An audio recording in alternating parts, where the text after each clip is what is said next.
जिथे टेमघर येथे मंडप साहित्याला भीषण आग, लाखो रुपयांचे नुकसान.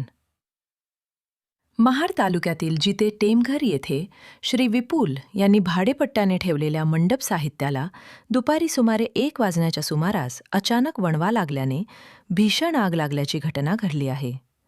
सदर साहित्य निसार दरे खान यांच्या जमिनीवर भाडेपट्ट्याने ठेवण्यात आले होते.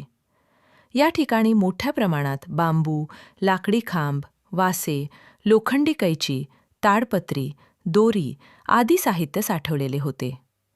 जोरदार वाऱ्यामुळे आगीने काही क्षणातच रौद्र रूप धारण करत सर्व साहित्य जळून खाक झाले. आगीची तीव्रता लक्षात घेता तात्काळ महाड नगर परिषद अग्निशमन दल, MIDC अग्निशमन दल, लक्ष्मी प्रिवे आणि बिर्ला कंपनीचे अग्निशमन बंब घटनास्थळी दाखल झाले.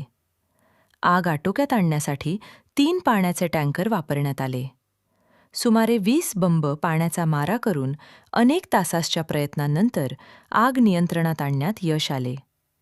सुदैवाने या आगीत कोणतीही जीवितहानी झाली नाही. मात्र आर्थिक नुकसान मोठ्या प्रमाणावर झाले आहे.